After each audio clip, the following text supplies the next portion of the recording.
And good morning and welcome to the Kennedy Space Center, where you are looking live at the Falcon 9 rocket on Launch Complex 39A, getting ready for its in-flight abort test this morning. Right now, that launch is scheduled for 75 minutes from now at 10 a.m. Eastern Standard Time or 1500 UTC. And right now we are under partly cloudy skies, nothing that would appear to be a super violation of the visual constraints that are put on this test for the ground tracking assets to make sure that they have good visual on Falcon 9 and Dragon for the abort. In full disclosure, we do have an approaching frontal system that will create more contentious weather patterns the further into the launch window we go. But right now, in terms of our window, we're targeting 10 a.m. and there's 4 hours after that. The window extends until 1400 EST local time at the Kennedy Space Center and 1900 UTC today. So we will be with you for the next 75 minutes and a little longer through launch, through the abort, and the splashdown of Dragon. So if you have any questions, please go ahead and write them in chat and we will get them answered for you live on the air here. So let us talk just a little bit about first off the team that is here, because sometimes we don't always have the ability to show you who all's here for NSF, as they all scatter because they don't want to be on camera. Little do they know they don't have a choice. So Nate, hey, and Tom, and Jack setting up his camera. And we also have Das, a member of our team who is currently boarding a boat to go out into the Atlantic Ocean. Don't worry, they don't plan to violate the launch hazard zone. So Das will have a different angle for us out from a boat with Starfleet tours. We also have, who has just shown up, the wonderful and talented Mike Deep. So we've got quite a crowd here for you today, bringing you all aspects of the in-flight abort that should be happening here, targeting 10 a.m. local time. So again, if you've got questions, go ahead and throw them up in the chat and we'll get them answered for you here on the stream. But first, let's talk a little bit about exactly what we're going to see today. And this is something that we'll go over more as the stream progresses. So the first thing we're going to hear over the commnets is the final polling and readiness to proceed with fueling of the Falcon 9, and that should come roughly the 38-minute mark prior to liftoff. About a minute later, at 37 minutes prior to launch, the crew access arm will pull back 90 degrees to its retracted position, and that will initiate the arming sequence for the abort motors, the Super Draco engines that would fire to pull Dragon away from the top of the Falcon 9 on the launch pad if there were to be some type of problem with fueling today, or whenever there's a crew on board. Whenever Crew Dragon is launching, those abort thrusters will be armed about 2 minutes prior to the start of fueling operations. And after that, fueling operations will progress as a normal Falcon 9 does. With the T-minus 35 minutes, the teams will begin automatically loading the RP1 kerosene and densified liquid oxygen into the first stage of the Falcon 9. At that same moment, RP1 kerosene will begin flowing into the second stage, but whereas the first stage is loaded simultaneously, the second stage is it's fueled staggered. So RP1 will load first, and that'll wrap up around 17.5 minutes before liftoff, and then a minute and a half later, at 16 minutes before liftoff, densified liquid oxygen will begin flowing into the second stage. Even though this is an in-flight abort test and the second stage will not ignite, the second stage also does not have an engine. It has a mass simulator instead of its engine. Both stages will be loaded as if it is a normal launch. So the second stage and the first stage will each have a full complement of propellant on board. After that, engine showdown will begin at 7 minutes, and the transporter erector will pull back to its pre-launch position of 88.5 degrees about 3.5 minutes before liftoff, and then we will have ignition of the 9 Merlin 1D engines 3 seconds before liftoff, and liftoff at T0. After that, Falcon 9 will climb vertically from the pad and then perform a pitch and roll maneuver to place itself onto the correct heading for today's mission. Now, the key to today's mission is that even though Dragon is an International Space Station craft, because this mission is not going to the International Space Station, they do not have to follow that ground track. So they're not going to turn and go northeast out of Kennedy today. They're going to turn and go due east out of Kennedy, out over the Atlantic Ocean, directly out over the ocean, to get as far away from land as possible, so that when the abort is triggered about 84 seconds into flight, the Falcon 9 is far enough away from land so that if it does rip apart from aerodynamic forces right away when the abort is triggered, the debris doesn't pose a hazard to land. But at 84 seconds, the command will be sent to shut down the 9 Merlin 1D engines on the base of the Falcon 9. That will simulate a thrust termination failure, a failure that Dragon's computers should detect and initiate and activate the Super Draco and the abort sequence. If all goes to plan, Dragon will speed away, pulling about 4 Gs of acceleration and going from 1.8 times the speed of sound to 2.5 times the speed of sound in the 10 seconds that it takes those Super Draco engines to fire. The capsule and trunk will then coast up to apogee, the highest point in its suborbital arc, and at that point of apogee, the trunk will separate and Dragon will reorient heat shield first for the entry and descent part of the abort. That will culminate with the deployment of the drogue parachutes first, the 2 drogues, which will slow Dragon down and get it into a stable configuration for main parachute deploy. And those 4 main Mark III parachutes, the new parachutes that SpaceX has been testing and the ones that will be used on crew flights, will deploy and slow the capsule down for a very gentle splashdown into the Atlantic Ocean. The whole flight sequence from liftoff to splashdown is expected to take about 10 minutes.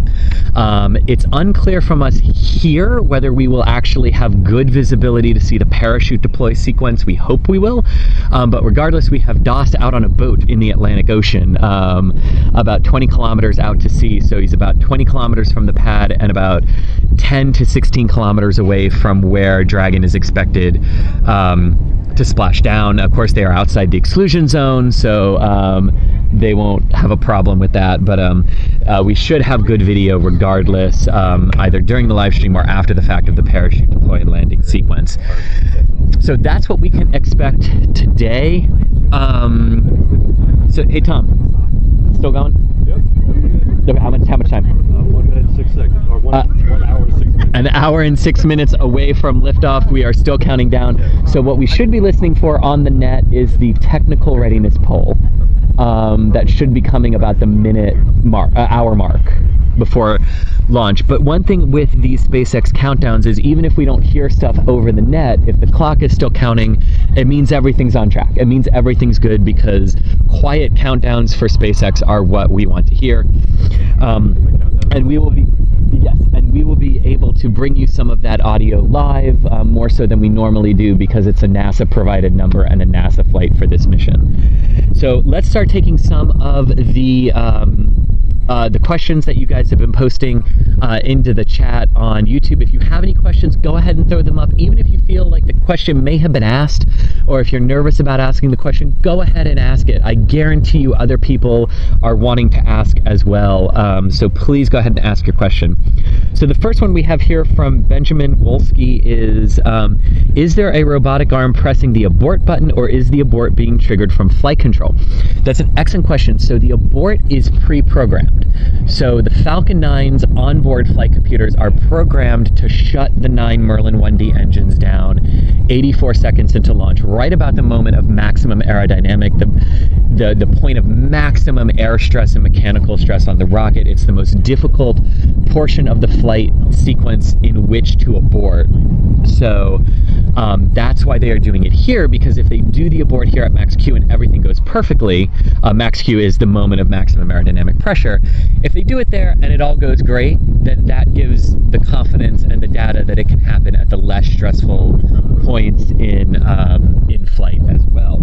So that's all pre-programmed, and once those engines start to shut down, which is an off nominal condition, Dragon's onboard computer should detect that and initiate the abort away from the top of the Falcon 9. So no robotic arm is actually pressing a button. No one in mission control or launch control in Hawthorne is pressing a button. It's all, the shutdown is programmed, and Dragon's computer logic of what it uses to detect off nominal conditions to abort away will see that and trip the abort engines to fire. So great question there. Another question we have from Dan Hermsen.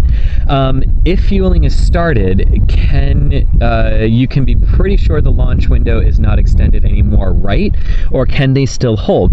A great question. So what Dan is asking there is, once they start fueling at T-minus 35 minutes, is there the ability to hold, or does it then become an instantaneous window? The answer is they can hold. While missions to the International Space Station would have instantaneous windows, the Falcon 9 does have the ability, after fueling begins, to hold. We know the stable hold point is T-minus 13 minutes before liftoff, based on other times that the Falcon 9 has gotten under that in its fueling, and they've recycled to that location to see if they can fix the issue and proceed again to launch. So it's not an automatic scrub if they start fueling and need to hold for this particular mission. Of course, that depends on what the issue is, right? Like if a plane were to wander into the exclusionary zone and they needed to stop so that the plane could get out, right? That's very different from there being a technical issue on the rocket that would force a scrub completely. But in general, yes, they can hold after they start fueling. And that stable hold point is the T-minus 13 minute mark. There might be others, but that's the one we know from public scrubs that have happened where they've recycled back to T-minus 13 minutes. So Kevin Swales wants to know, they don't do many day launches. Is there a reason most rocket launches happen at night? Well, actually, it's a pretty good 50-50 split, actually.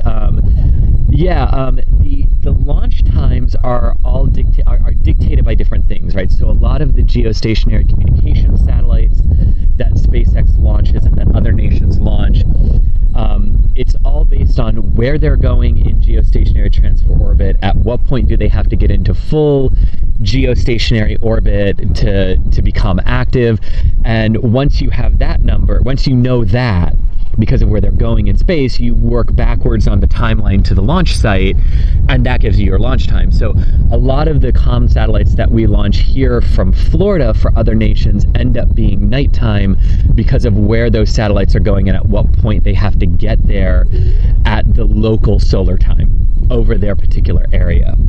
But missions to the International Space Station are different. Those missions are timed out of Florida for when the ground track of the International Space Station is passing to the northeast, going from southwest to northeast, and where does that intersect the launch pad and at what time?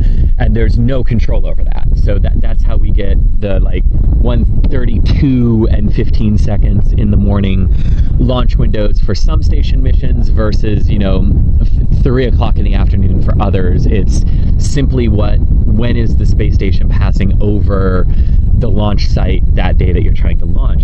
But for this one, the reason it's a window from 8 in the morning to 2 in the afternoon is because of lighting conditions. So these types of tests, you need not a lot of cloud cover, so you can see the rocket as it ascends and you can see the abort happen, but you also need daylight so that you can clearly see everything. So that's why this particular window is arranged the way that it is, but you can go at any point in that window from lighting concerns or lighting considerations.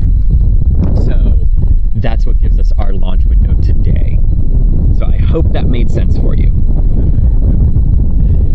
Yes, and sometimes our launch window durations are limited by the FAA, the Federal Aviation Administration here in the United States. The FAA typically doesn't like to close down U.S. U.S. airspace around the Cape for more than 2 hours for commercial comm satellite missions, no more than 4 hours for military operations, but they're a little bit flexible with military and U.S. government launches to allow them to have longer windows like we're seeing today with 6 hours, and like we would see for National Reconnaissance Office and DOT flights where you can get those longer windows. Right, basically if you can bring it down to national defense or national security or human spaceflight, you can get those longer windows than you can with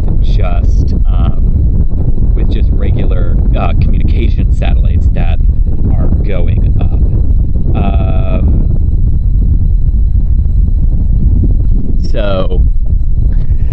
So all right, let's see what else. What other questions do we have? Zaim wanted to know how long can the rocket, the capsule plus the booster, keep standing on the pad as it has been? Basically, how long can they keep it erect on the pad?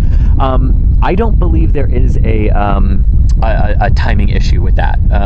The Falcon 9 will stay vertical for as long as it needs to, unless they need to bring it back down horizontal to swap out a component or something if there's a scrub or something like that. But there's no there's no time constraint of like we have a week before they'd have to lower it or anything like that. But that's a great question. And Kevin Swales again asking, will people be able to see the main parachutes from Florida East Coast? That's an excellent question. Simply based on distance, yes, you should be able to see the parachutes. Now, this depends on what the cloud cover situation is, because you could end up with okay cloud cover at the launch site for liftoff and for all the ground-based tracking cameras to see parachute deploy, but then there could be overcast skies out over the sea, at which point they'd be satisfying the visual requirements by the chase planes that launched about 30 minutes ago. So, I very much hope we'll be able to see the parachute deploy sequence and Dragon descending under its parachutes, but that's really just going to come down to the cloud cover and out at the recovery zone for us today. Space Padre Island, hey Gene or Rachel, whichever one of you it is asking this question. Great question from them. Will we see an explosive detonation or just a disintegration of the booster? That's an excellent question, and the answer is it depends on when it actually breaks up.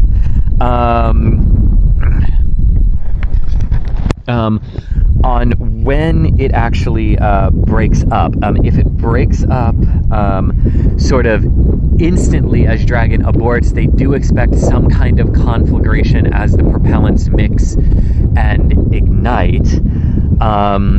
But exactly how much of a fireball it might look like, or how much of a just puff of white as the LOX tank ruptures as it hang on one second for me.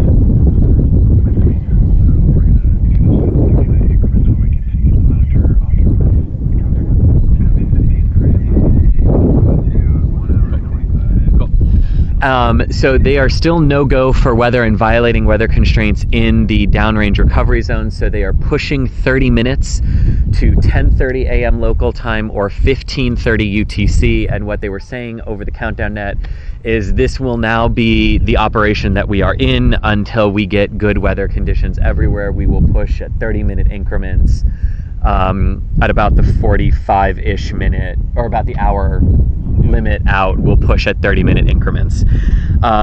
So we are now an hour and 26 minutes away from liftoff. So yes. All is well, and this might just be what we do for the day, is push in 30-minute increments. I'm going to step away just really quick from the audio portion of our stream to confer with the team behind the scenes, but we'll be right back.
Okay, so we're gonna go ahead and leave the visual audio, the visual part of our stream up for all of you. We're gonna go ahead and step away from audio coverage for about 20-ish minutes, and we'll be back at we'll be back in 22 minutes at 9:30 Eastern for to keep answering your questions and check back in on the status of what's going on. So keep enjoying live views of Dragon and Falcon 9 at the pad. Space Padre Island, we will get back to your question and finish that part of the answer when we come back for audio commentary.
Okay, and welcome back. We're going to continue to answer some of your questions here as we await word as to whether they're going to continue to target 10:30 as the launch time or push it another 30 minutes.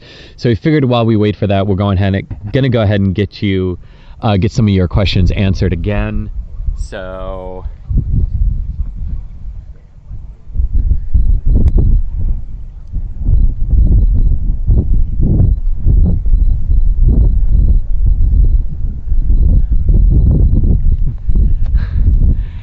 all right. So first and foremost, let's keep answering the question that we were in the middle of answering when we got our last update. This was from Space Padre Island from Rachel and Jean, and they were asking, will we be able to see an explosion, or will the vehicle just disintegrate when the abort triggers and Dragon pulls away from the Falcon 9? And that's a great question because it really depends on what happens to the booster at what time. So if it disintegrates from aerodynamic forces pretty quickly after Dragon escapes away from it, then we do expect that there will be some kind of conflagration event, some kind of flash as the oxygen and RP1 mix with one another as the tanks are ruptured. However, if it survives a little bit and is ripped apart at a different part of flight, it could just look like a puff of white as the LOX tanks rupture, as the liquid oxygen tanks rupture, much like the CRS-7 in-flight failure of the Falcon 9 back in 2015. So it's a great question, but we don't quite know. It won't look like a huge orange fireball because there aren't things on board that would really give it that deep red color of an explosion. So we're not expecting that, but we might see little flashes and puffs here and there as the rocket breaks up. So an excellent question, and it's one thing we're really looking forward to do because we don't know what it's going to look like. But it's not every day that you purposefully destroy a rocket and then call that a successful flight. So we're really honestly looking forward to that on our end. Another quick question. So it sounds like we're having a little bit trouble with the microphone here, that I'm a little too far away. So I'm going to step around and come closer to the microphone, and we'll zoom back in on the launch pad. Oh, you're good, Chris. You're good. Oh wait, never mind. I've been told we're good. Okay. Yeah, you're good. Okay, we're good. See, my team talks to me in the background to tell me these things, so that's good.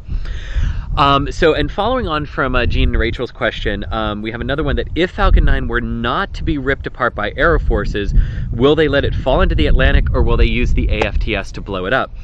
According to the press conference on Friday, the answer is they will just simply let it do what it's going to do. If it's not immediately ripped apart by aero forces, they really do not expect the automated flight termination system to trigger and blow it up, because one of the logic paths that the autonomous flight termination system uses to determine whether or not it has to blow the charges in Falcon 9 to destroy it is if the rocket is still thrusting, if those engines are still firing at its base. And because they're shutting down all 9 of the engines to trigger the abort sequence, they believe that the AFTS logic will simply say it's safe and it's on a safe trajectory away from land and people at sea, and it won't actually trigger. So if it does happen to survive the first part of the abort, then they expect it to just coast upward on its own arc and slam down into the ocean. And it could break up at any point in that flight. That's something they were saying early on. While they do expect it to break up almost instantly, if it survives, it could break up at any point on its trajectory thereafter. So great question, and that's another one of those things we're really going to be looking for. But they really don't expect the AFTS to activate at all on this mission. But it is active, and it is flying as it normally does. So there is a chance it could activate. They just don't expect it to actually trigger an explosion or the breakup of the vehicle itself. So if you're just joining us, we are live at the Kennedy Space Center. Launch Complex 39A is behind me, where the Dragon and the Falcon 9 are waiting clearance to begin fueling operations to launch. Right now that launch is set for no earlier than 10:30 a.m. local time here at the Kennedy Space Center, which is 15:30 UTC. That is 2.5 hours into the window. The window lasts until 1400 local here, which is 1900 UTC. And but weather does deteriorate the farther into the window we go. So right now what they are doing is they are on a holding pattern where every 30 minutes they're going to look at the weather and see if they can continue down below the T-1 hour and counting mark and start really prepping the vehicle for fueling, or if they need to delay another 30 minutes. So that's the cycle that we're in now, is every 30 minutes we'll get an update as to whether we're going to proceed or push another 30 minutes. So we should be relatively close to that decision point right now. Can one of you look at the countdown clock and tell me what it says? 58 minutes. 58 minutes. So we did drop down under an hour, so that's positive. Minus 58, which means we should actually have passed the technical readiness poll, which occurs at the T-1 hour mark. That ensures that everything from a technical standpoint is ready for the Falcon 9 to commence fueling operations. Now, just because we got down under an hour, which is when 30 minutes ago when the call was made to push back 30 minutes, that doesn't mean we're guaranteed that everything is good to go. What it means is that as of right now, everything is still predicted to be okay and within limits, but there is cloud cover rolling in. It's actually not as bad as it was 30 minutes ago. It's not completely overcast. And there is a lot of high altitude cirrus clouds, which, even though that pushes up the number of like the percentage of cloud cover and pushes it very close to 100, it's not those high altitude cirrus clouds they're worried about in terms of blocking the view of the rocket, right? It's the dense, thicker clouds that are lower to the ground, and those are patchy. They're here, but they're not as prevalent as the high altitude cirrus, which is one of those moments where we get into, where they say no more than 50% cloud cover, but they don't mean the cirrus high altitude clouds you can see through. So that's one of those technical violation things that they waive in a good sense weather rule, because that's not actually what they meant for the constraint. So, but being under an hour is very good. I mean, we can see the front line. Don't get me wrong. We can see like a clear slot. Yeah, I mean, we can see the front line. We can see clearing behind us that's moving this way. So it does look, so it's not hopeless. Let me put it that way, right? We would not be on the air if it were hopeless. So that's where we stand right now. But we've got people monitoring the net behind us. So whenever they say something, we can bring that to you. So let's get back to your questions right now. So there's one here, there's a question about why didn't Boeing have to do an in-flight abort? Okay, so the technical answer to this, because I know this is a big question, right? And it's a question that a lot of people are asking and wondering about. And the answer is that SpaceX wasn't even required to do an in-flight abort. NASA, for the Orion program that'll fly on SLS and Artemis, wasn't required to do an in-flight abort. Now, NASA and SpaceX both opted to put their new crew capsules through an in-flight abort. But Boeing opted to take the other route that NASA said was available to NASA itself and to SpaceX, which is to verify through computer modeling that it could all work. And that's the role that Boeing has opted to do. So that's why. Hang on one second, we've got an update coming on the countdown net.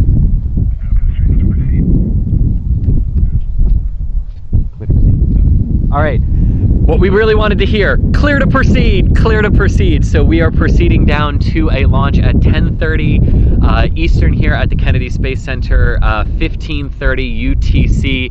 We are about, what, Mike, 55 minutes? 55 minutes and counting. So we are 20 minutes away from the start of fueling operations, and about 18 minutes away from the crew access arm pulling away from Dragon. So we'll make sure that we'll zoomed in to get that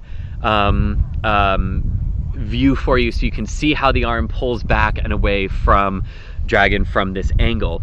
So If you're just joining us, we are clear to proceed. There are no weather violations that would prevent an on-time liftoff at 10:30 Eastern, 15:30 UTC, which is coming up in about 54 minutes from now.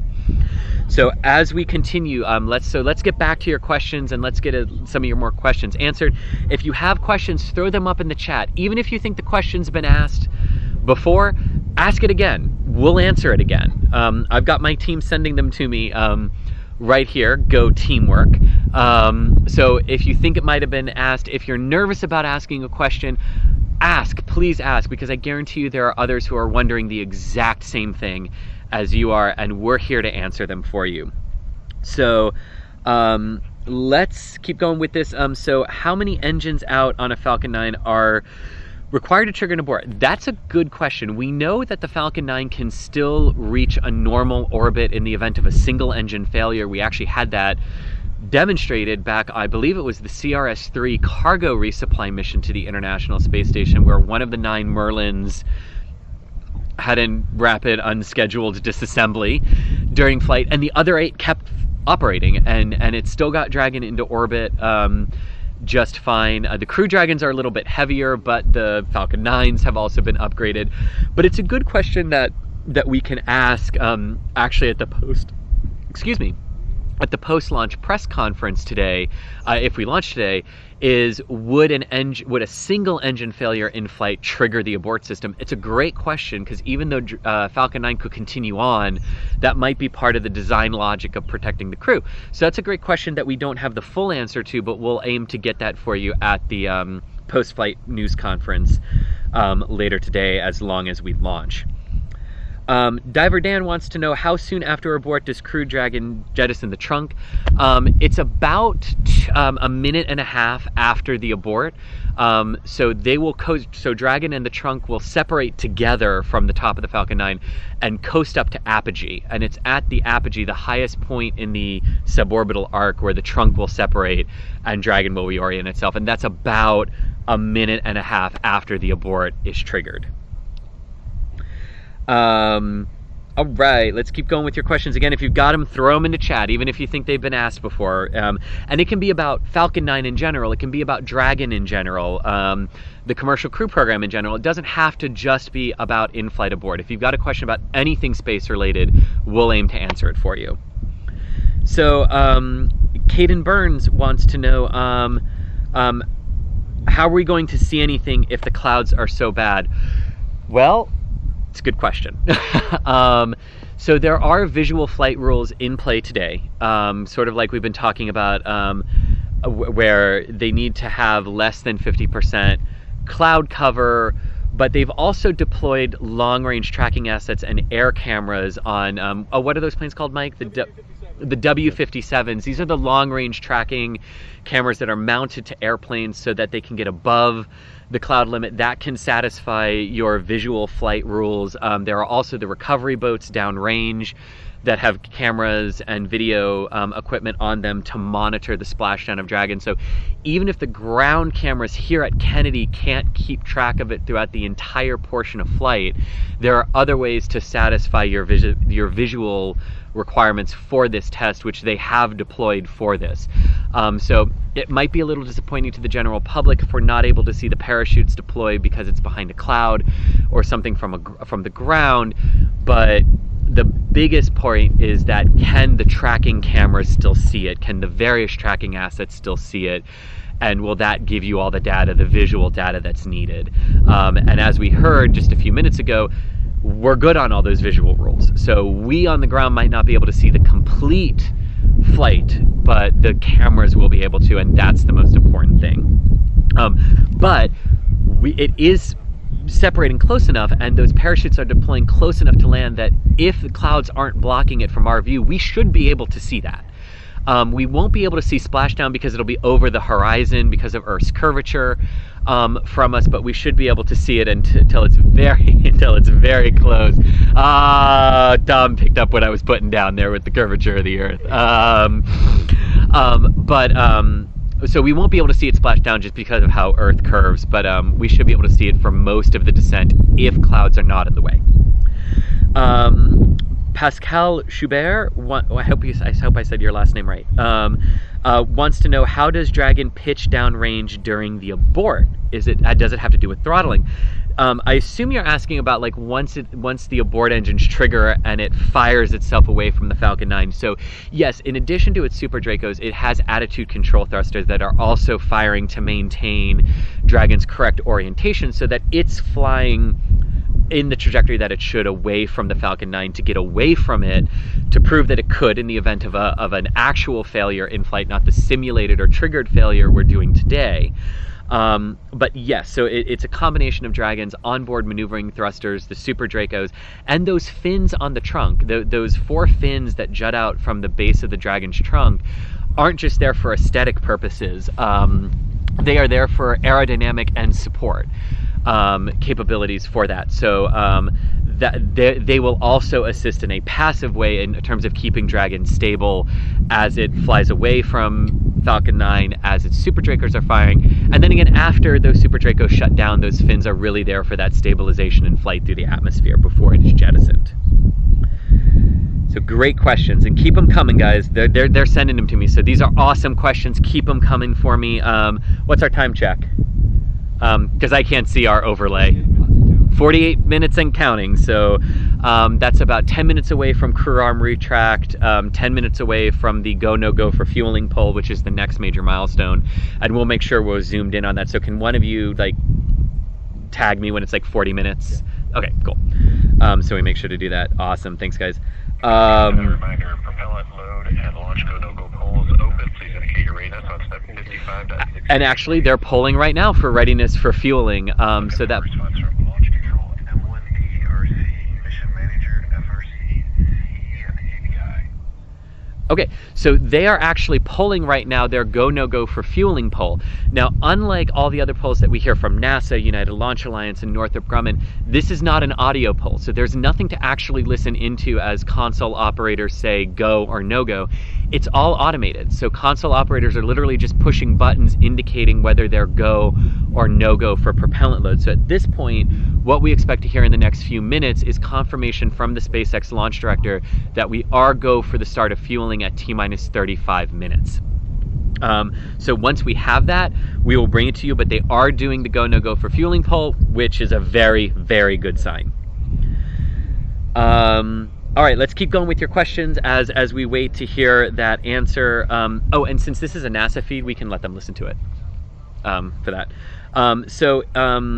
Let's see. If they can easily delay these test missions, what about on crewed missions to the ISS? If the weather is a tiny bit bad, would they scrub a whole mission for that? The answer is the answer is yes, they would. If weather in some of the prearranged abort target locations up the East Coast are really, really bad, to the point where the crew splashing down in them during an abort would be a risk to their safety, they will scrub a launch even if the weather is perfectly good here on the ground. And there's a lot of precedent to this too. There were numerous times during the space shuttle era where the weather was great here in Florida, but across the Atlantic in Western Africa or southwestern Europe at the transoceanic abort landing sites, the weather was not good at those sites. So we have scrubbed crew launches before based on abort weather hundreds or thousands of miles away, and those same general rules and same general, like you don't want Dragon splashing down or Starliner or Orion splashing down in one of its like pre-targeted abort locations where the crew would be in some danger if they splash down. So those exact rules are still being written and still being approved by NASA, SpaceX, and Boeing for the various capsules. But the answer is yes, we could have Dragon or Starliner or Orion launches scrubbed even when weather's great, because weather in abort locations downrange is not. But a great question there, great question. So Jason Davis wants to know about how far downrange is the recovery area for Dragon. So they're expecting Dragon to splash down between 30 and 35 kilometers east of Kennedy Space Center. It's a 5 kilometer... Nope, hang on. Crew access arm is going to be retracting here, so let's zoom. Oh, there it goes.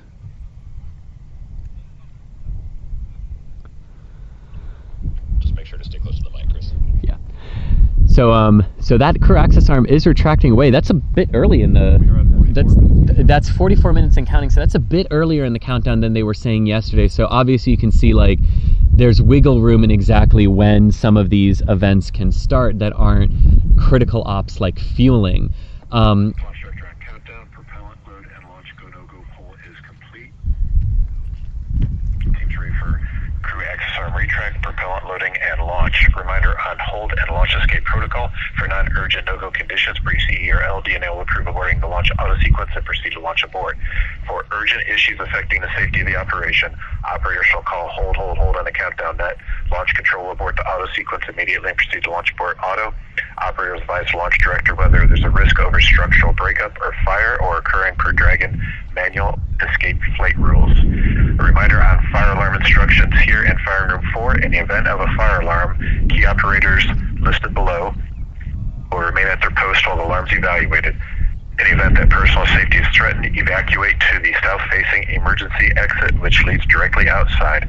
Personnel to remain on console in the event of a fire alarm are prop, ground, launch control, Dragon controller, Dragon Sys 2, CE, RC, LD, and ELON. Are there any questions? Okay, so what you were hearing there, I'm going to pull the camera back out just a little bit here. What you were hearing there is the standard, is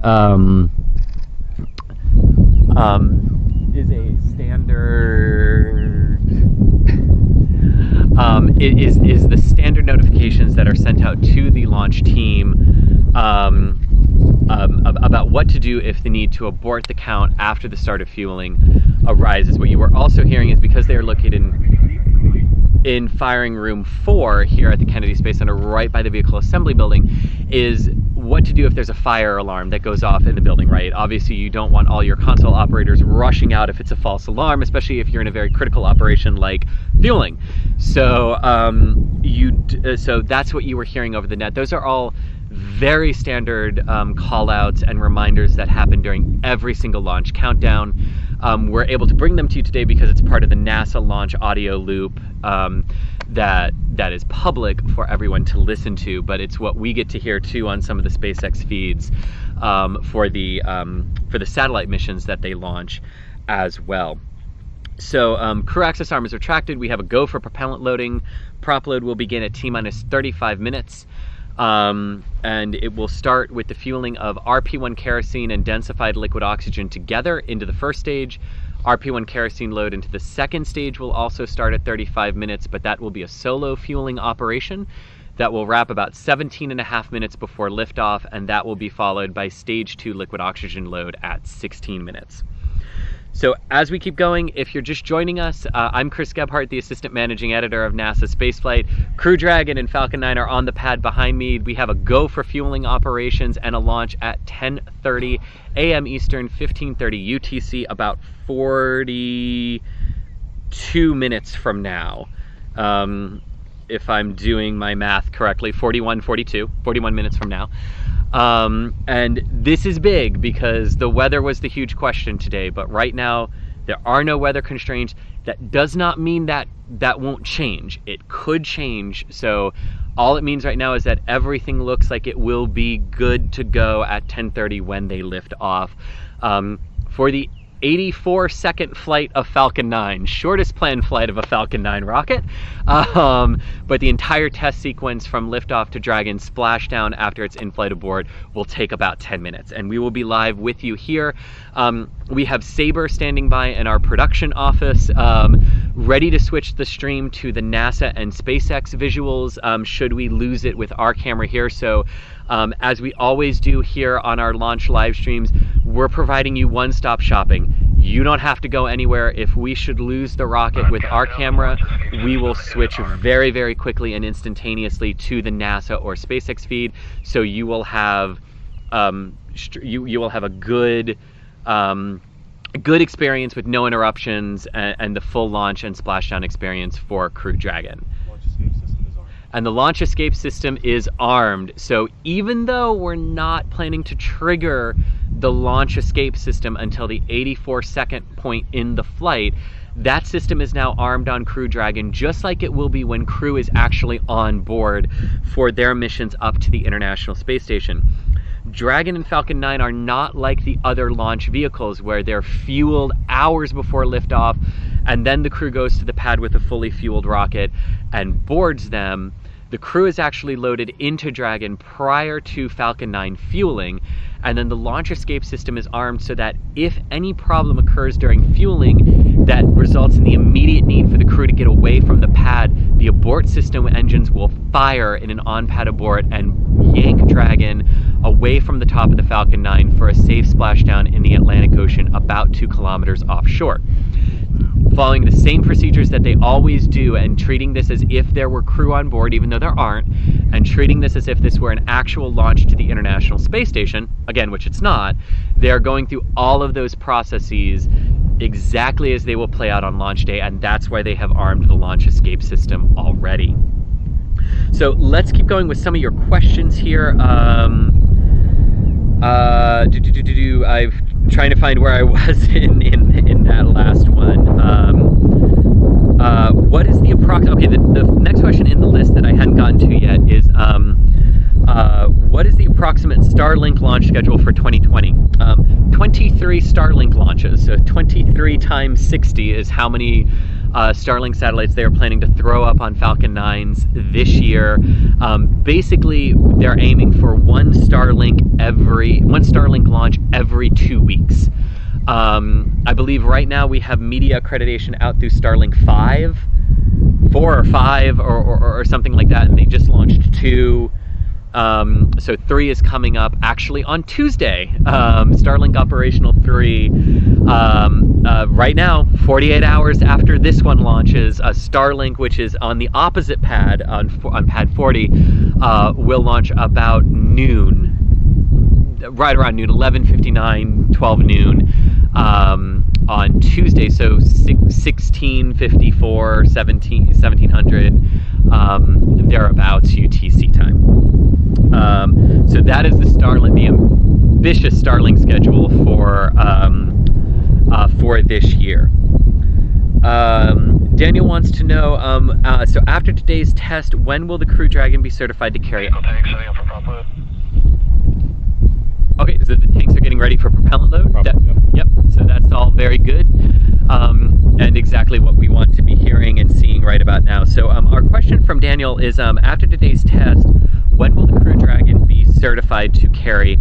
Ash, can you try to act as a wind block, Mike? Thank you.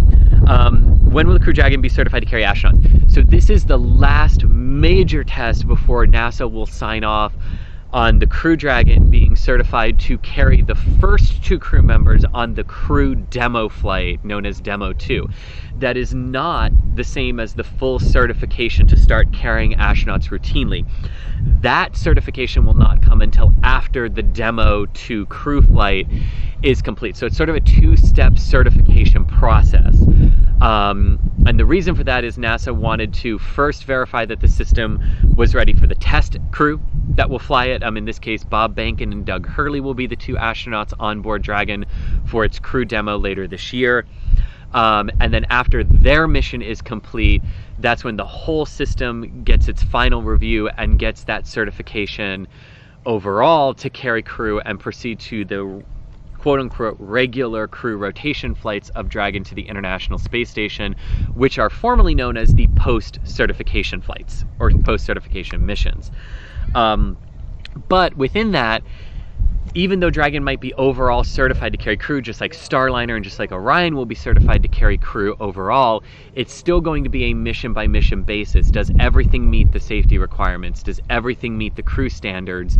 Does everything meet the environmental control and life support standards? So that will constantly be reviewed and certified throughout Dragon's life, serving as a crew transport vehicle for NASA, for the Canadian Space Agency, for the Japan Aerospace Exploration Agency, for the European Space Agency, and for Roscosmos as well, because Russian astronauts will fly on these vehicles as well, just as Americans will continue to fly on the Soyuz rockets once our commercial crew vehicles are flying. And Mike, what did they say? Prop load has started. Prop load has started, T-minus 35 minutes and counting. So this is wonderful. Again, exactly what we want to hear. That means that the launch auto sequence has already started as well. So the Falcon 9's countdown from the start of fueling through liftoff is all automated with no human input unless the need to do a manual abort occurs. And a manual abort of the launch count, not necessarily an abort where Dragon will fly off the top of the Falcon 9. So that's very good. Everything is in its automated sequence and functioning properly. So that means RP1 kerosene and liquid oxygen are both flowing into the first stage of Falcon 9 at this time, and that RP1 kerosene is flowing into the second stage right now. David Downey wants to know, how complete is the Dragon trunk? From what we understand, it is a fully complete trunk. It was the trunk that was originally slated for the In Flight Abort and built for it. It has solar panels on the outside of it. It has all its pressurization systems and everything that it needs, because this first and foremost is they are flying the Falcon 9 in as close to actual flight condition as possible. Literally, the only thing missing from it is the second stage doesn't have an engine. They have a mass simulator instead of an engine because they know they're not igniting the second stage engine, so they don't want to throw away a multi-million-dollar engine for no reason. So there's a mass simulator so that the weight, center of gravity, everything is exactly as it will be on an actual crew flight. So Dragon's trunk is complete. Well, it also doesn't have grid fins or legs, but that can be a normal configuration. That's why I didn't say it. But yes, it doesn't have grid fins or landing legs because they will not recover it. Even if it doesn't get ripped apart immediately as the abort triggers, if it somehow manages to survive, it'll just slam into the Atlantic Ocean at terminal velocity. Which I guess, let's talk about that. Why would they not put landing legs and grid fins on the off chance it survives? Because the trajectory that it's on once you shut down all... And fuel flow rates are nominal, which is great to hear. Means fueling is proceeding as planned and on schedule. So let's talk about why it doesn't have grid fins and landing legs, because you might be wondering, well, what if it does somehow manage to survive the abort? Wouldn't they want to try to get it back? The answer in this case is no, because they can't get it back. The trajectory that Falcon 9 is on when it performs its return to launch site landings or its downrange landings on the drone ship, it's very high in altitude. It's going very, very fast. It's almost out of propellant, so that when it flips around to do that boost back burn to come back to the Cape for return to launch site landings, it weighs almost it's negligible weight compared to what it launches with.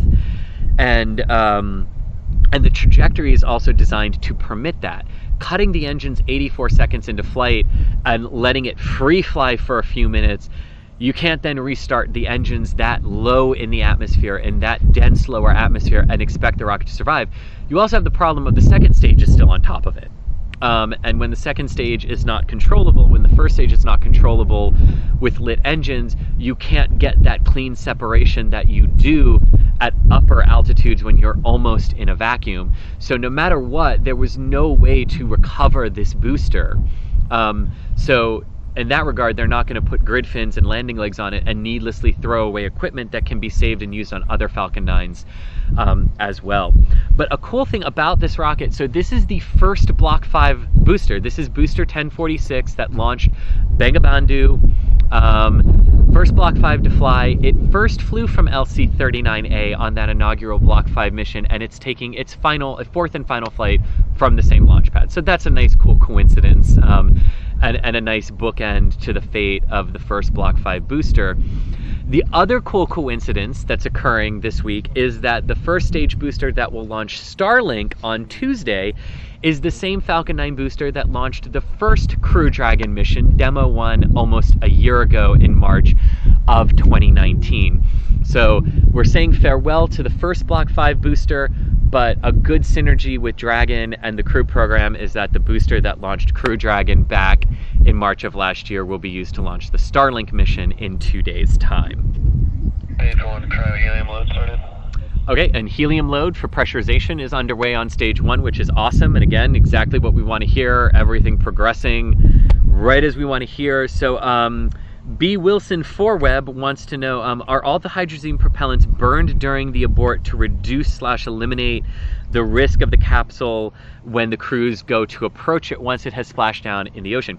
So almost all of the hypergolic propellant for the Super Dracos is burned. The Super Dracos burn to depletion in this abort scenario, but the hypergolic propellant that's used for the thrusters on Dragon will not burn to completion. So there will still be hydrazine and hypergolics on board the vehicle when it splashes down into the ocean. Just like there will be hydrazine propellant left on Dragon and Starliner and Orion when they come back and land after their normal missions.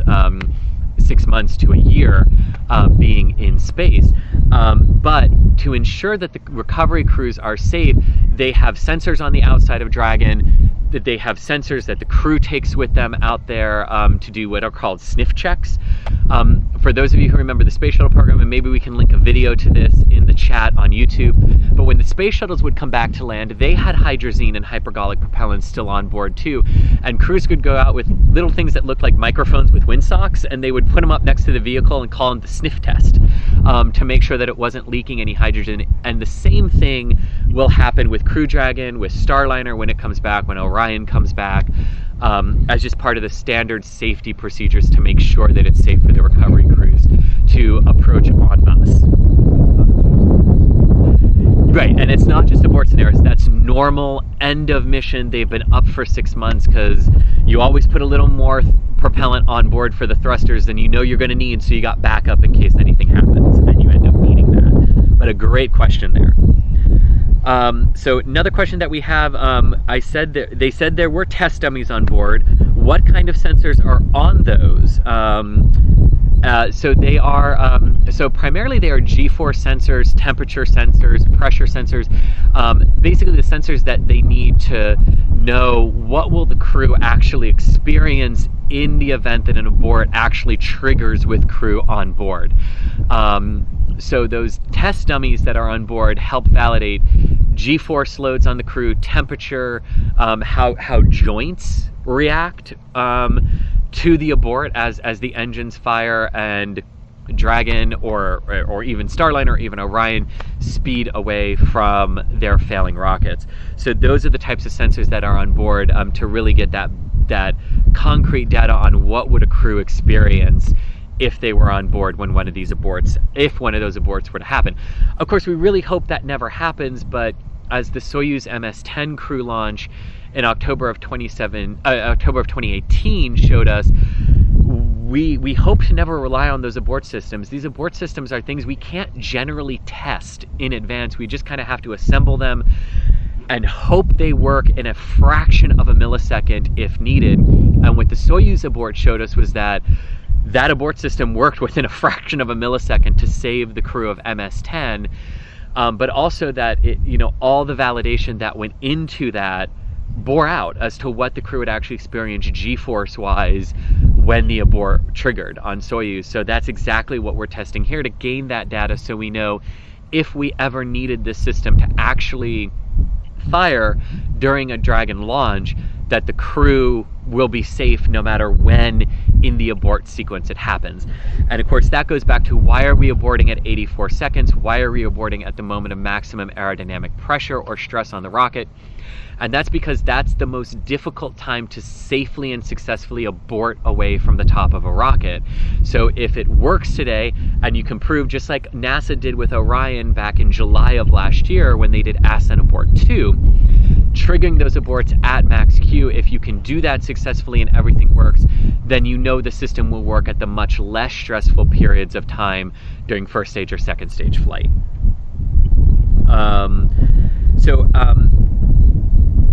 Next question. Stage 2. So stage 2 loading is underway as well. We're about 26 minutes away from our targeted liftoff of the Falcon 9 and Crew Dragon on In Flight Abort. We are taking your questions until the launch occurs, until we're into the real business end of the countdown. So if you have any questions, even if you think it might have been asked before, throw it into chat. We will get it answered for you. I have my team sending me the questions that you are posing to us to get answered on air. So please, even if you think it's been asked before, if you're nervous about asking it, ask. I guarantee you someone else is sitting at the computer nervous to ask that same question as well. So please ask, and we will get it answered for you. And if we don't have an immediate answer for you, we'll get that for you, and we'll answer it later in the day for you. So the next question we have is, how do they close the nose cone on the Crew Dragon? Okay. Thank you to whoever asked that question, and thanks for the additional monetary support. We really appreciate it, and we really appreciate you supporting what we do here and bringing you these launches. So I assume you are referring to the cone at the top of the Dragon that actually covers the docking port. So that's hinged and automated. So the way they close it is they just activate the sequence to drive the motors to close it down over the docking port. Now, there's no docking port actually installed on this Dragon since they're not going to the International Space Station. But after launch, that nose cone hinges open and stays attached to Dragon, exposing the docking port so it can attach to the International Space Station. And then when Dragon is ready to come back, that nose cone closes just in the reverse of how it opens and protects the docking port so that the docking port can be reused and is protected during atmospheric entry. So unlike Starliner and Orion, which pop their nose cones off during flight because they're no longer needed, Dragon carries it with it all the way to orbit to docking and re-entry, and it forms part of the thermal protection system on Dragon when it's coming back into the atmosphere as well. So closing that is just a simple matter of activating the sequence to drive the motors to close it down over the top of Dragon. So next question we have is, does Dragon have a docking adapter on board? Accidentally just answered that. No, it does not, because it's not needed for this particular mission, but there are weights simulating its weight so that the center of gravity, the mass of the spacecraft, is completely accurate to what it would be with crew on board as if it were launching to the station. But some of the unneeded things, like it doesn't have a full environmental control and life support system, it doesn't have a docking adapter, the things that just weren't needed for this test because it's not going to space, they just put weight simulators in to make sure everything was properly balanced. But since they didn't need to build it for this particular capsule, they didn't, and saved the money for it. Jared wants to know, were they going to use closeout? Were they going to practice, the closeout crew practicing this since Dragon is on the pad? And the answer to that is yes. They practiced on Friday. They went through an entire countdown procedure, with the exception of fueling the rocket. They had Bob Bankin and Doug Hurley, suit up exactly as they will on launch day. They practiced the entire countdown operation, including the drive to the pad, getting the crew up, and loading them into Dragon so the closeout crew could get practice on how to do that. They did not do that today, however. They opted to do it a couple days ago. And Mike, what are you going to tell me? We may want to pull in a minute for Yep. Okay. So we are going to go ahead and zoom back into the pad because we are getting close to T-minus 20 minutes and counting, at which point we will have a rather large vent of gaseous oxygen coming out of the Falcon 9. This is normal, and it's exactly what we want to see for the occurrences at T-minus 20. As we wait for that to occur, we're going to keep answering some of your questions. So again, if you've got questions, please throw them up into chat. Moonman22, thanks for the extra money and the extra support. We really appreciate it, man. He says, thanks for all the awesome coverage. Hi from BPS Discord. And then his question is, or his or her question is, can Dragon right itself if it capsized with airbags? That's a good question. So Dragon does not have airbags, but all the crew capsules are designed for what's known as Mode 1 splashdown, which is where they are right side up. And there's our big T-minus 20-minute vent, if you can see it. There, yeah, so you can really see where the wind direction is blowing it completely offshore and away from us. So that bodes really well that we won't lose any visual of the rocket as it enters the business end of its countdown. But everything right now progressing absolutely right on time. What you are looking at live in this image is the retracted crew access arm that pulled away about 42 minutes ahead of launch. After that, the Crew Dragon's launch escape system was activated, and we proceeded down into the start of fueling operations at the T-minus 35-minute mark. We're at 19 and a half minutes and counting now. This is our big T-minus 20-minute vent from the Falcon 9, which indicates that everything is progressing absolutely perfectly with fueling. A good visual indicator that everything is perfect. So we're about 19 minutes away now from the launch of Crew Dragon and Falcon 9 on the in-flight abort test. So Moonman's question was about can Dragon right itself if it should capsize after splashdown? And the answer to that is under certain conditions, it could potentially right itself, but it could also be upside down or on its side. And to this, there are a couple of recovery abort modes. Mode 1 is when the capsule splashes down perfectly, it's on its heat shield, it's right side up, and it's a quote-unquote normal recovery process. Mode 2 is if it capsizes, and Dragon, Starliner, and Orion all have this as one of the certified recovery efforts, that it can splash down and the crew would be fine and the recovery forces would get to them very quickly and use inflatable rafts and buoys to right the capsule before the crew is extracted. So while Dragon itself has no airbags to right itself with, the recovery crews have all of that inflatable equipment to get around Dragon to right it if it should capsize or come down upside down. And it's the same procedures that would be used for Starliner and for Orion if they were in the capsized mode 2 recovery orientation after their splashdowns.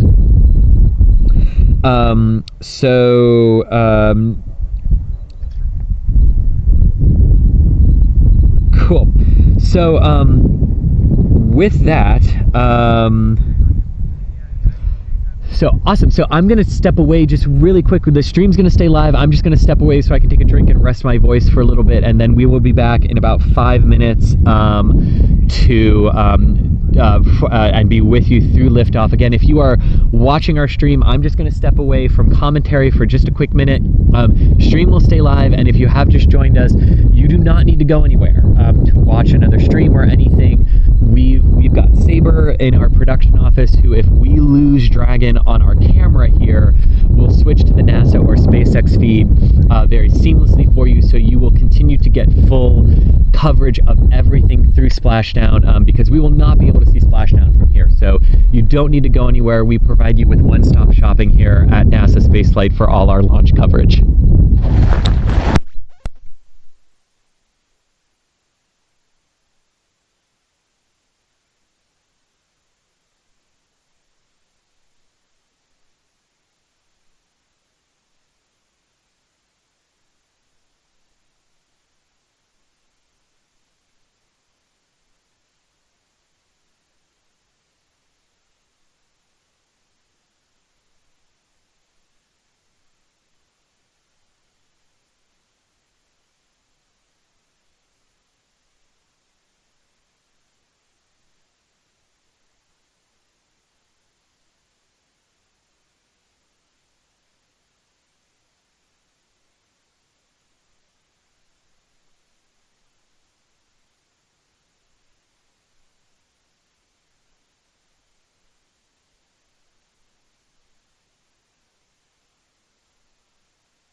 Okay.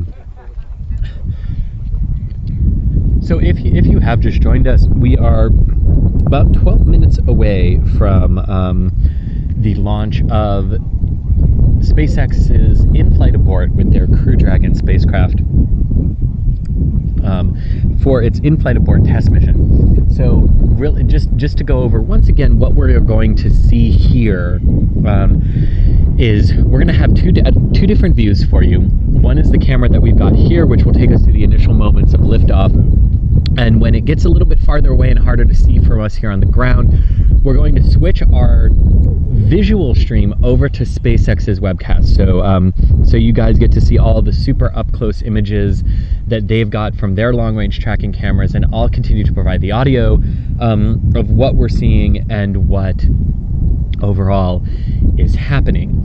But in general, what we will see is we'll see the ignition and liftoff of the Falcon 9 from 39A. It will rise vertically for about 10 seconds before rolling and pitching to the east, heading out due east from the Kennedy Space Center, and it will fly its normal crew flight trajectory and profile until the 84-second mark into flight. Right around that point, a programmed onboard command will be sent to shut down the 9 Merlin 1D engines on the base of the Falcon 9, and that will simulate a launch failure. That failure should be detected by Dragon's onboard computers, which will then trigger the Super Draco to fire and the separation mechanisms to separate the trunk from the top of the second stage. That will allow Dragon and its trunk to speed away from the Falcon 9 very quickly. At the moment of abort, the entire stack should be going about 1.8 times the speed of sound. Dragon's Super Draco thrusters will fire for 10 seconds, increasing the velocity of Dragon to 2.5 times the speed of sound, and really rapidly pulling it away and pushing it away from the Falcon 9. We do expect the Falcon 9 to break up very quickly due to aerodynamic stress and forces on it, but it might not break up right away. SpaceX does believe it will, but there is a chance that it will survive, a very small chance that it would survive, and either be destroyed on another part of the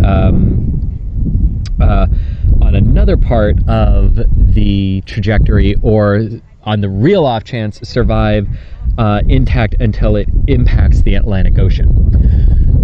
But meanwhile, while whatever happens to the booster is going on, Dragon and the trunk will continue to coast up to apogee, the highest point in their suborbital arc, at which point the trunk will separate, and Dragon will use its thrusters to flip itself around heat shield first for the entry sequence of the abort. Now, this isn't a plasma creating entry. This isn't a super high heat entry level condition that it will experience when it comes back from orbit. But the heat shield first orientation is the correct orientation it needs to get into for the drogue parachutes to deploy, and then for the 4 main parachutes to deploy. And those 4 main parachutes will rapidly slow Dragon down and bring it to a nice gentle velocity for splashdown into the Atlantic Ocean. Splashdown is anticipated to occur about 30 to 35 kilometers east of the Kennedy Space Center, about 10 minutes after liftoff from pad 39A. So those are the big main sequences of events that we will witness today. There is some cloud cover over the Kennedy Space Center that might prevent us here on the ground at Kennedy from seeing everything, and that's why we say to don't fear, you don't have to go anywhere else. We will have complete one-stop shopping for you and switch to the SpaceX feed when we lose it, or when the SpaceX feed visual looks like it's better than ours after liftoff. So we are right now about 7.5 minutes away from liftoff. So the next major event milestone that we will have is what's known as engine chilldown, where they start slowly draining some of that really cold densified liquid oxygen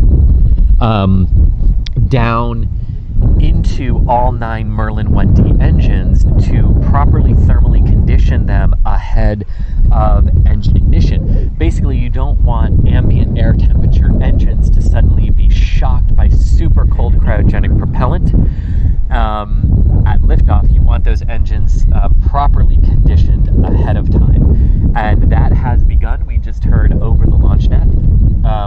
So we are now about 6 minutes 45 seconds away from liftoff. So primarily what we are going to do now is let you listen in to the countdown net and the audio with us. This is exactly what you would hear on the SpaceX live stream and everything else. But we will let you go ahead and listen to that and chime in with, just brief updates on what's happening. But now that Showdown has occurred, the next visual thing we are expecting is for the transporter erector, the big white structure on the back of the Falcon 9, to pull back to its pre-launch position of 88.5 degrees. And we have heard that RP1 load is closed out on one of the stages. And so either the first stage or the second stage has a complete load of RP1 kerosene at this point. We'll continue to hear vehicle closeout and propellant closeout operation callouts as we continue to proceed down toward liftoff, and then we'll get the final verification that everything is go for launch at the 45-second mark and counting.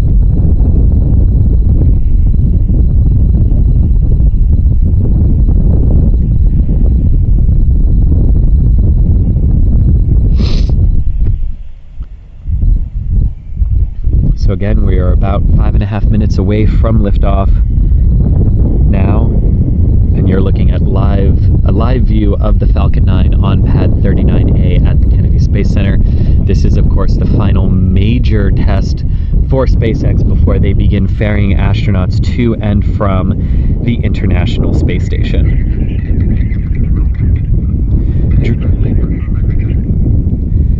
So the propellant tanks right now are pressurizing ahead of strong back retract, and Dragon has switched to internal configuration for the terminal count. Terminal count meaning the final few moments of the countdown as everything aligns for our liftoff today.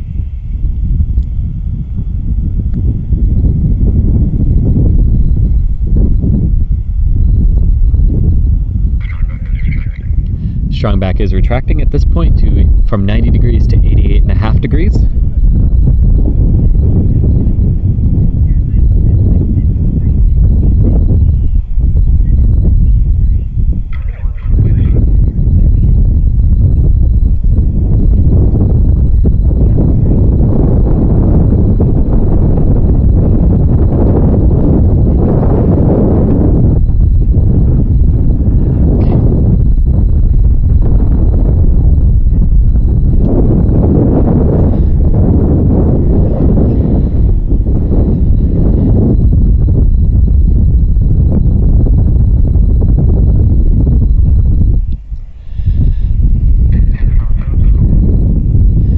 Setups underway.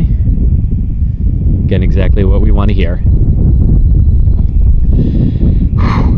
Man, Tom, I don't know. I haven't been this nervous for a launch in a while. I don't think I was this nervous for DM1. Were you?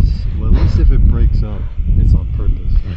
Right. Well, it's not every day you purposely fail a rocket, right, and call that a success. But man, it's such a critical test flight. Yep. It's oh man, yeah. All right, so this is where you get to hear me breathe very loudly ahead of everything. 3 minutes and counting.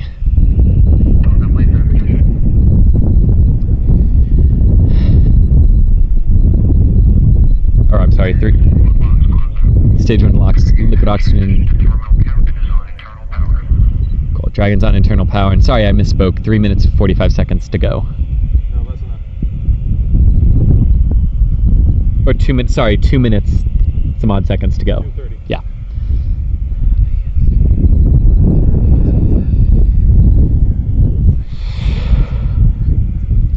Okay.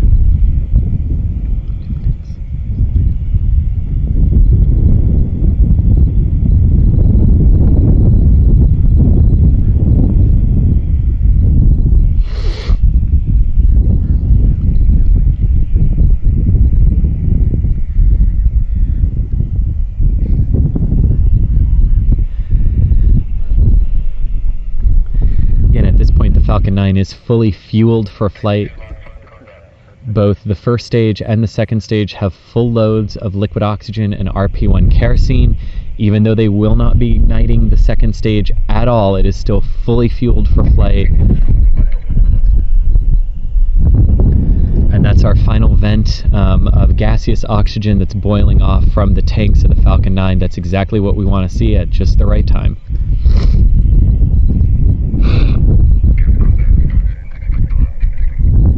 Ground closeouts have started. This means they're pumping gaseous nitrogen through the propellant systems and propellant lines on the ground side of the complex to inert them and prepare them for liftoff.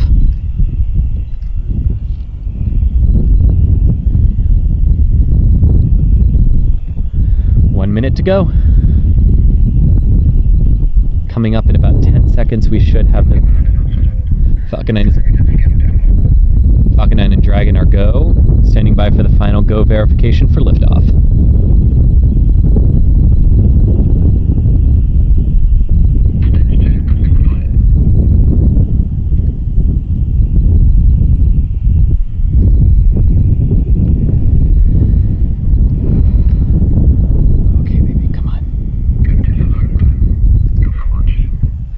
Go for launch confirmed. —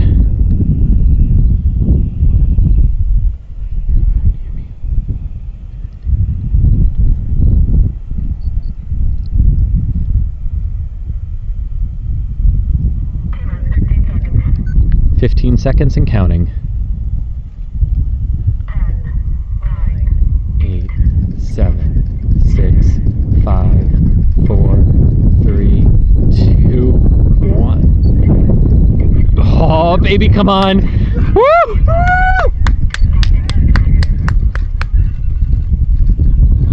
Oh my God. History! Woo!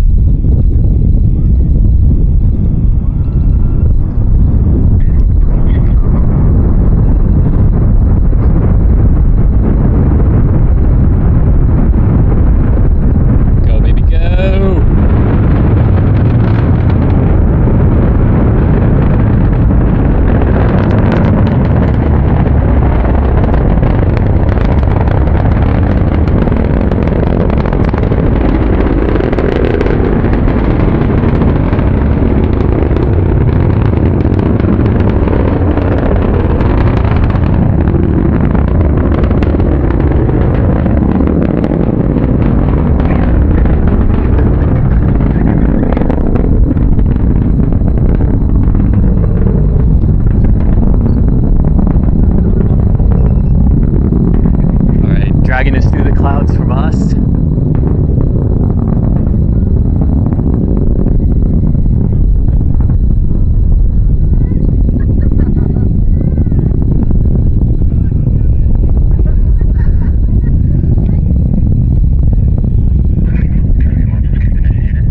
Launch escape is initiated. Did it work? Oh, we can't see anything. Did it work?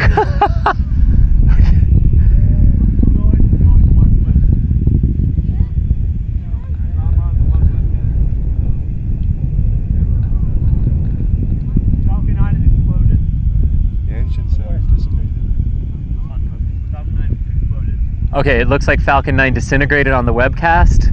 That was expected. So Dragon got away? Dragon got away, okay. Okay, Super Draco's cut off, good. Dragon looks great. Whoo-hoo, Dragon looks good. Oh, holy crap! Okay, so guys, what you're looking at is onboard video from the Dragon capsule. Oh my God. Drogues are deployed? Trunk deployed. Trunk jettison? Good.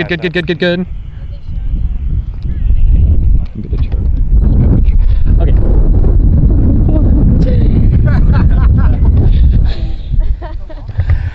Okay, had to move the microphone so I can see what's going on.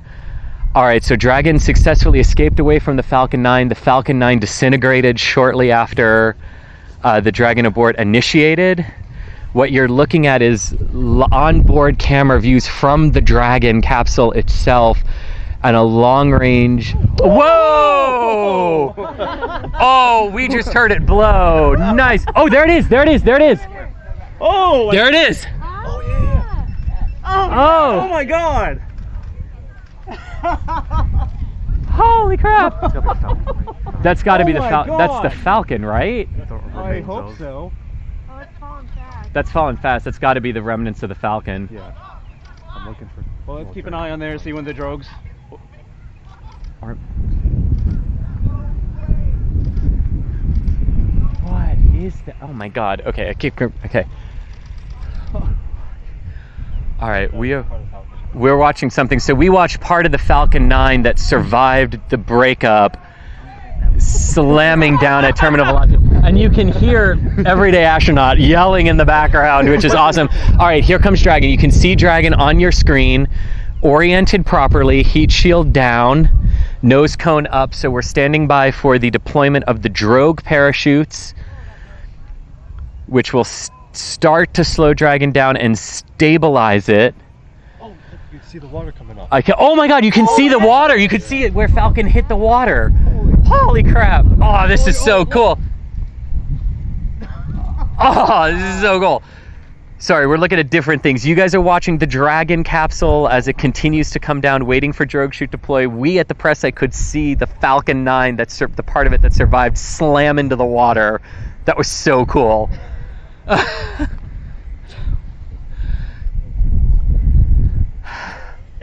at that. Oh, drogues are out! Come on. Yes! Come All on, right, the mates. two drogues have deployed. This starts to slow Dragon down and orient it into the proper, it's a little lopsided when the drogues come out because that's the best orientation for it ahead of main parachute deploy. Man, we just heard the impact of the Falcon 9 reach us when it slammed into the water.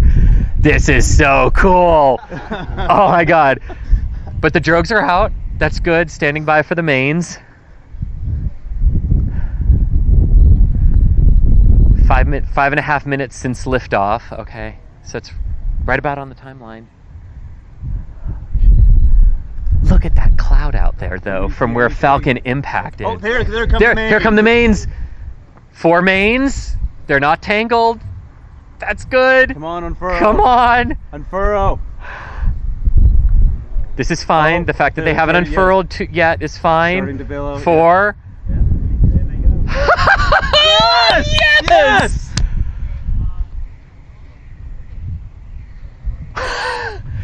That is Crew Dragon under its 4 main parachutes, descending quite slowly and nicely now down toward the Atlantic for splashdown and recovery. Test is not done yet, but holy crap, that was awesome. That went just we'll wait for SpaceX to confirm, but that looks like it went just about exactly as they imagine. It looks like a nuclear mushroom cloud out there where Falcon 9 hit the water. Did any of you see it on the screen? Did the first stage survive, or because that was a pretty big chunk of it? There's a big fireball too. There was a large explosion. Okay, cool. Oh, I wish we would have seen that. Do you see all these little banging contrails up Does he there? have it? Yeah, that's part of the Falcon. Yeah.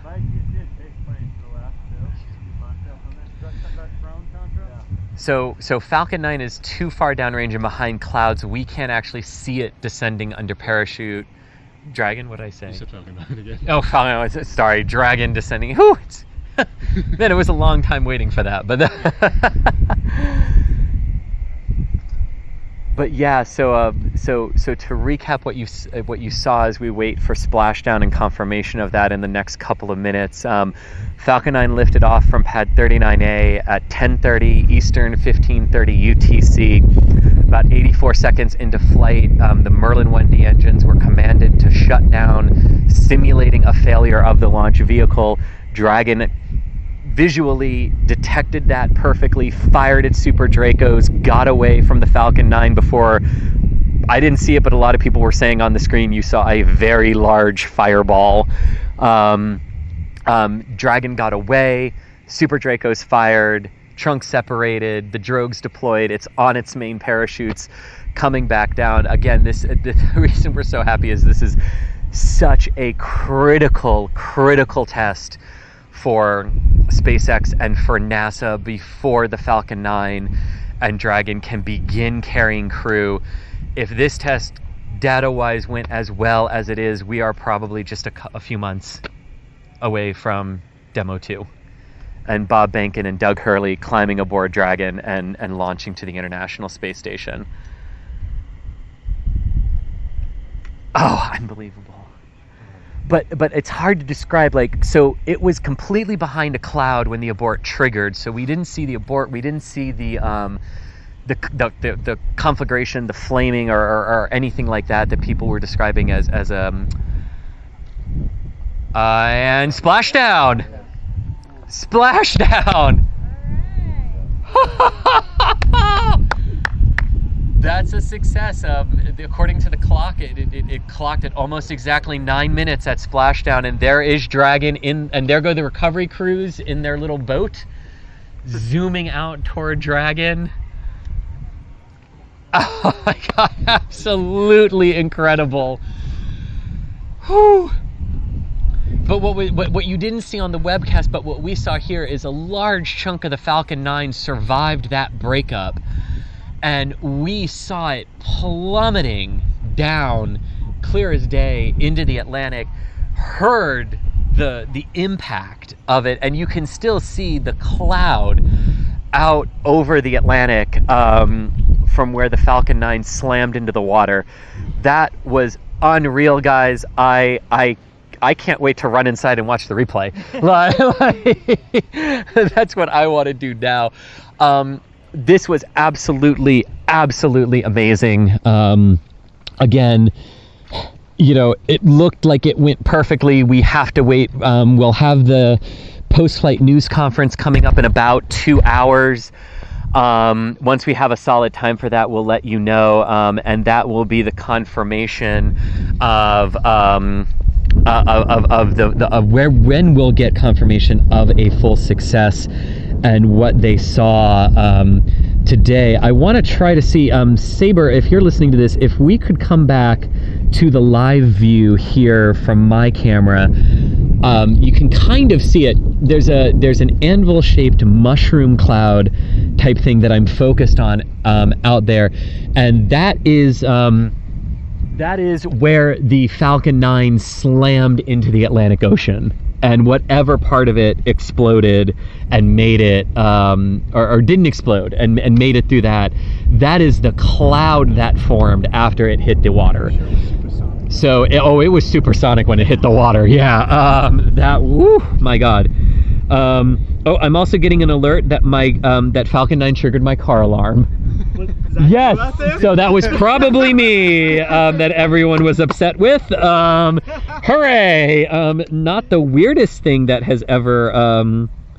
It's not the weirdest thing that has ever occurred to my car. A Space Shuttle Atlantis launch shook the starter loose just enough where my car wouldn't start on a Friday after close of business. That was fun. Had to be without a car for a weekend because of the Shuttle Atlantis.